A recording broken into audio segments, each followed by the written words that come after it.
Welcome back to the Deep Dive. Our focus today is on our new book, Questions to Ask Before You Get Engaged. Hmm? We're diving straight into Chapter 1, which offers a really crucial insight right from the start. Warning: never marry or get engaged to a stranger. Hmm.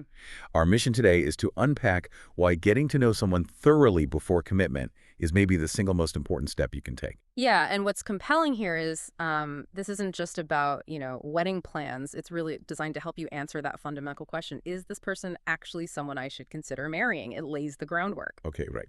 So let's unpack this. Yeah. The book opens with this really powerful idea. Many marriages falter because people, well, they essentially marry a stranger. Hmm.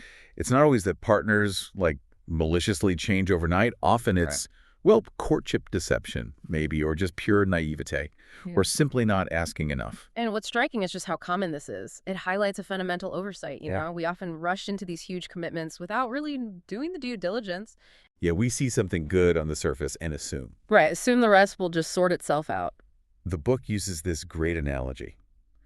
It asks, would you buy a used car without checking its warranty, its performance, or even the price? Of course not. That's a big investment. Exactly.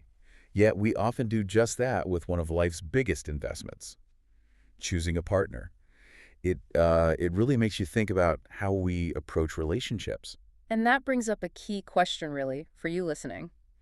Why do we apply less rigor to choosing a life partner than to buying, say, a car? The book suggests there's this barrier, this fear maybe, that asking tough questions isn't romantic, or maybe we're scared we won't like the answers. Right, but what's the cost of not asking? That's the real kicker. Hmm. And another fascinating point the book makes is that you will find out the answers eventually. It's just a matter of when. Absolutely. Discovering them before you say, I do, that can save immense heartache, time, emotional energy, everything. And connecting this to the bigger picture, this idea of acquaintanceship is so key. It's not just about how long you've known someone. No, it's the depth, right? Exactly. The range of situations you've seen them in. How do they handle stress? How do they celebrate? How do they deal with disagreement or even just boring daily life? Yeah, understanding their core values, not just the person they are on a good day or, on a date. Precisely. It's about the real person. Building on that, the chapter has this compelling case study, wisdom from someone who learned the hard way, basically. Ah, yes, the friend's insights. Yeah, emphasizing that there's no perfect mate.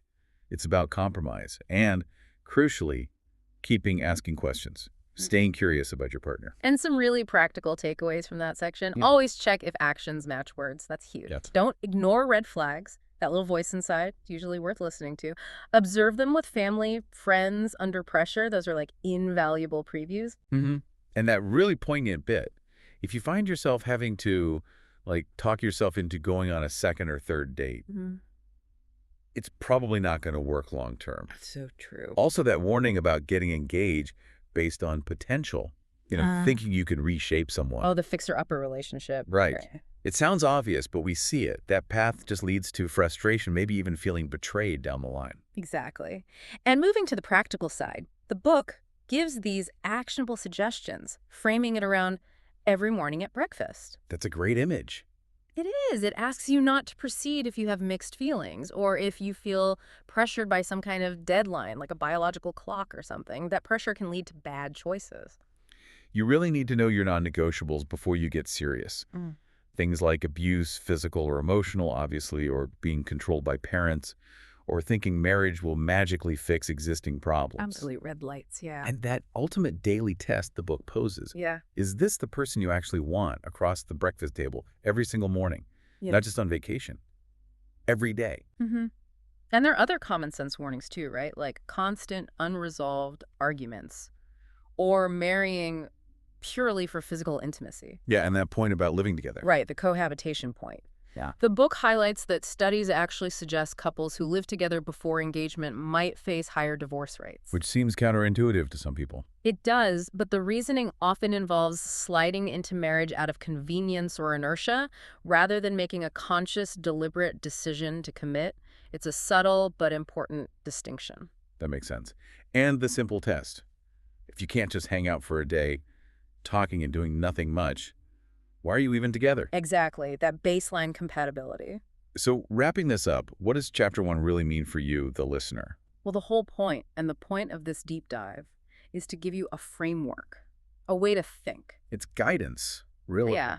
Asking these tough questions isn't about killing the romance or being negative. It's about making a wise, informed choice for your future. Because it's far, far better to know now than later. Think about the potential heartache you're saving yourself. Absolutely. Something to think about. What's the biggest stranger aspect people tend to overlook in a partner before committing? Just mull that over. Thank you for joining us today, and don't forget to subscribe to the channel.